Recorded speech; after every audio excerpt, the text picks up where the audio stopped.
Assalamualaikum warahmatullahi wabarakatuh. Oke teman-teman, kembali lagi bersama saya Minan Channel. Nah tentunya dengan berbagai konten dakwah yang menambah wawasan keislaman kita. Untuk demi meningkatkan konten dan memotivasi saya, teman-teman silakan klik tombol subscribe, like, and share. Thank you. Bismillahirrahmanirrahim. Assalamualaikum warahmatullahi wabarakatuh.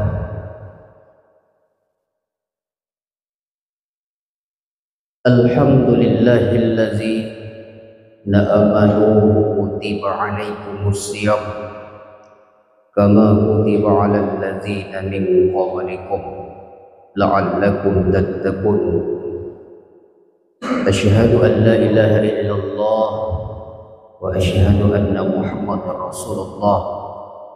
Allahumma shalli ala sayyidina Muhammad wa ala ali sayyidina Muhammad.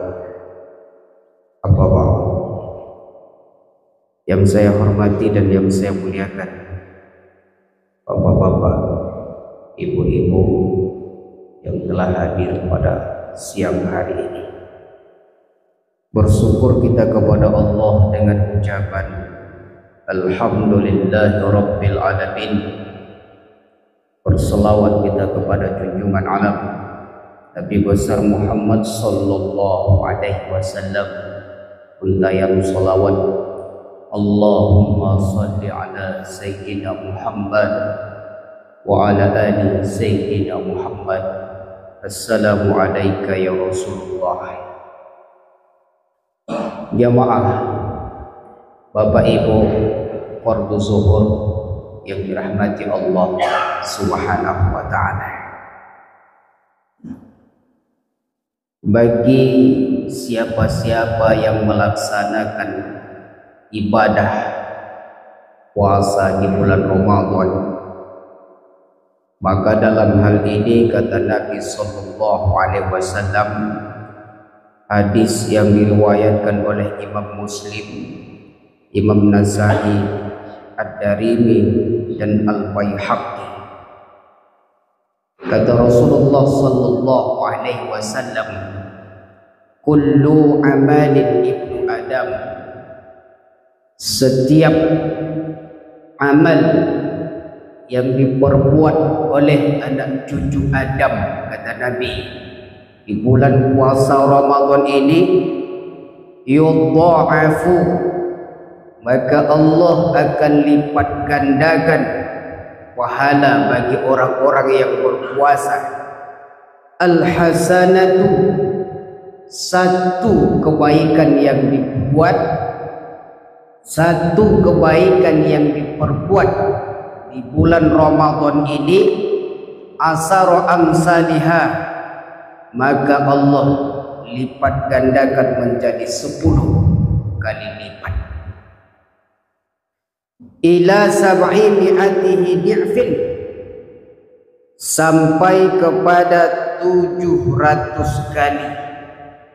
Bayangkan jamaah yang dirahmati Allah Subhanahu wa taala. Itulah hikmah bagi orang-orang yang melaksanakan ibadah puasa di bulan Ramadan ini. Maka manfaatkanlah kesempatan kita untuk selalu beramal. Kullu amalin, kata Nabi, setiap amal di bulan Ramadan ini.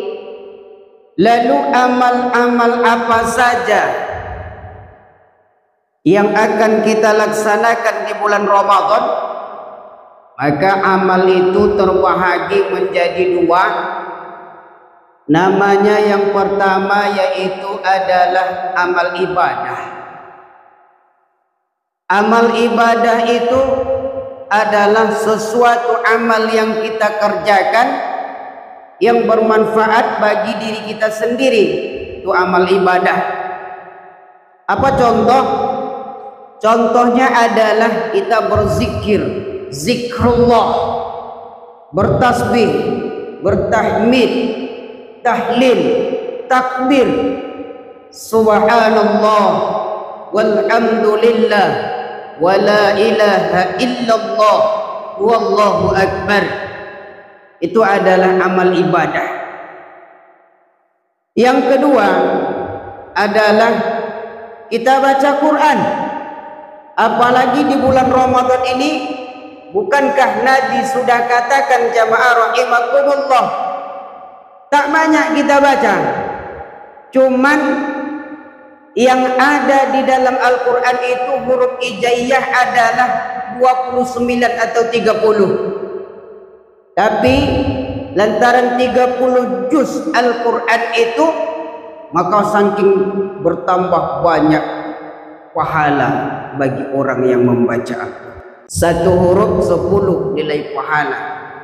30 juz dalam bulan Ramadan ini sudah berapa pahala kita jamaah rahimahullah. Itu adalah untuk kita bagi orang yang beramal ibadah. Yang ketiga adalah amal ibadah salat. Salat 5 waktu wajib ditambah dengan bonus salat sunnah. Itu adalah termasuk amal-amal ibadah yang kita perbuat. Yang kedua, tadi amal ibadah, sekarang adalah amal soleh. Pembahagiannya tadi adalah amal ibadah, kemudian amal soleh.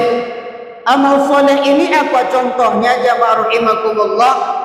Amal soleh ini adalah suatu amal yang diperbuat oleh seseorang tapi bermanfaat bagi orang lain. Nah, ini bedanya dengan amal ibadah dengan amal soleh. Amal ibadah yang kita kerjakan maka manfaatnya bagi kita. Kalau amal soleh, suatu amal yang kita perbuat tapi bermanfaat dan berfaedah bagi orang lain. Contoh jamaah rahimakumullah adalah, misal di tengah jalan ada nampak sama kita berupa sampah atau kayu di tengah jalan. Lalu kalau seandainya tak kita buang di tengah jalan itu, kayu itu, jika ada nanti orang lewat naik motor atau jalan kaki, sepeda dan sebagainya, jika kita tak buang kayu itu maka akan berbahaya. Tapi kalau kita buang jamaah rahimakumullah, kita lempar sejauh-jauhnya, tak ada lagi di tengah jalan berupa kayu dan lain sebagainya, maka itu adalah termasuk amal soleh. Yang kedua jamaah rahimakumullah, yaitu adalah sedekah. Memang sedekah ini hukumnya termasuk sunnah, tapi pahalanya sangat luar biasa. Sehingga laula akhartani ila ajarin qarib fa asaddaqah. Orang yang sudah mati saja masuk ke dalam liang lahat, ketika dia sudah sadar, ketika dia sudah tahu saking sakitnya azab di alam barzah itu, minta izin kepada Allah untuk naik kembali, dihidupkan kembali ke alam dunia. Bukan yang dituliskan oleh Allah adalah salat dan lain sebagainya, bukan. Akan tetapi yang dituliskan oleh Allah dalam Al-Quran, fa'asaddaqah, bersedekah jamaah rahimakumullah. Inilah saking pentingnya sedekah itu. Sampai ke liang lahat masih terasa kenikmatan bagi orang-orang yang bersedekah. Tapi bagi orang-orang yang tak mau bersedekah, di situ timbul penyesalan bagi dirinya. Ya Allah, izinkan saya hidup kembali ke alam dunia supaya bisa saya untuk memberikan sedekah kepada orang-orang yang fakir dan miskin. Jamaah yang dirahmati Allah. Tapi terkadang kita sebagai manusia, ada orang yang mentafsirkan bahwa sedekah itu hanya berupa materi, bukan. Akan tetapi sedekah itu kalau ucapan boleh, tak masalah. Perkataan termasuk sedekah yang kita berikan kepada saudara. Contoh, misalkan ada tetangga kita sakit parah, sakitnya itu parah, lalu kita jenguk, kita bawalah, lalu kita doakan, la ba'sya insyaallah, mudah-mudahan dengan izin Allah kami datang ke sini untuk ada sebagai obat bagi saudara kami, mudah-mudahan disembuhkan oleh Allah. Itu termasuk doa, itu termasuk sedekah yang kita berikan kepada saudara kita. Jamaah yang dirahmati Allah Subhanahu wa taala. Tapi jangan kita balikkan. Kita balikkan, misalkan ada saudara kita yang sakit parah, lalu kita datang ke situ, lalu kita ceritakan, tetangga saya ada juga halnya sama seperti penyakit bapak ini, 2 hari setelah kami jenguk langsung mati. Itu tak boleh, jamaah rahimakumullah. Itu namanya adalah pembunuhan secara halus. Ada juga sebahagian jamaah rahimakumullah seringan-ringan sedekah, tabassumuka fi wajhi akhika laka sedekah. Seringan-ringan sedekah bapak ibu yang berbahagia adalah senyum dengan saudara. Senyum saja sudah termasuk sedekah, tak perlu duit, tak perlu lagi harta benda, hanya senyum. Tapi senyumnya lihat, senyum yang manis, jangan senyum sakit hati. Itu tak boleh juga, jamaah rahimakumullah. Tapi jangan kita salah paham.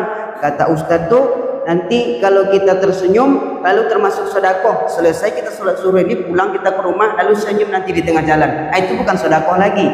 Itu namanya adalah stres. Bapak ibu yang berbahagia. Maka dengan itu, dalam hal ini kurang lebih yang dapat saya sampaikan, mudah-mudahan ada manfaat dan faedah bagi kita.